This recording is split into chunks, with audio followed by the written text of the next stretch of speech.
জম্মু কাশ্মীরের পেহেলগামে সন্ত্রাসী হামলার পর থেকে ভারত পাকিস্তানের মধ্যকার উত্তেজনা চলছেই। রোববার রাতে উভয় দেশের সেনাদের মধ্যে নিয়ন্ত্রণ রেখায় গোলাগুলির খবর পাওয়া গেছে।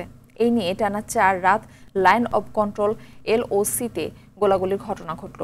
এক বিবৃতিতে ভারতের সেনাবাহিনীর তরফে বলা হয়, রোববার রাতে পাকিস্তান সেনাবাহিনী কুপওয়ারা এবং পুঞ্চ জেলায় অবস্থিত নিয়ন্ত্রণ রেখায় গুলি বর্ষণ করে। এরপর ভারতীয় সেনারাও পাল্টা গুলি চালায়।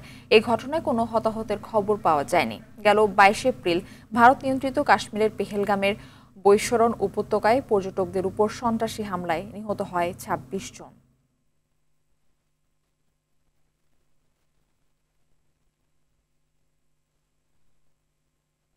দর্শক, এ বিষয়ে ভারত থেকে সবশেষ পরিস্থিতি জানাচ্ছেন সহকর্মী পরমাশিস ঘোষরায়।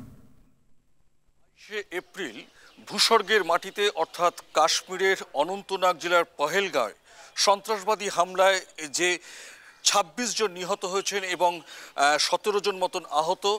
এই ঘটনার পরবর্তী সময় 22 এপ্রিল থেকে আজ 28 এপ্রিল প্রায় 4 রাত কিন্তু ভারত পাকিস্তান নিয়ন্ত্রণ রেখা অর্থাৎ LOC-তে কিন্তু যুদ্ধের তৎপরতা চলছেই এবং গোলাগুলি কিন্তু ক্রমান্বয়ে চলছে। ভারতের সেনাবাহিনীর তরফে জানানো হয়েছে গতকাল রাতেও অর্থাৎ রোববার রাতেও কিন্তু কুপওয়ারা এবং পুঞ্চ অঞ্চলে কিন্তু LOC-তে পাকিস্তানি সেনাবাহিনীর গোলাবর্ষণের পরিপ্রেক্ষিতে ভারতের সেনাবাহিনীর তরফেও কিন্তু পাল্টা জবাব দেওয়া হয়, কিন্তু সর্বশেষ খবর অনুযায়ী হতাহতের কোনো খবর নেই।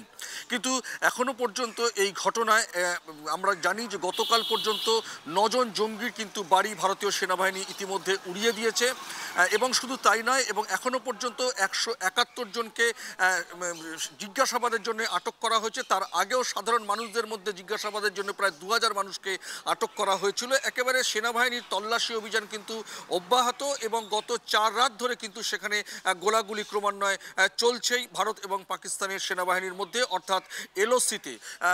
সেই জায়গা থেকে দাঁড়িয়ে কিন্তু একটা চরম উত্তেজনা 22 এপ্রিলের পর থেকে 28 এপ্রিল পর্যন্ত সেই চরম উত্তেজনা কিন্তু ভারত পাকিস্তান নিয়ন্ত্রণ রেখাতে এখনো পর্যন্ত রয়েছে।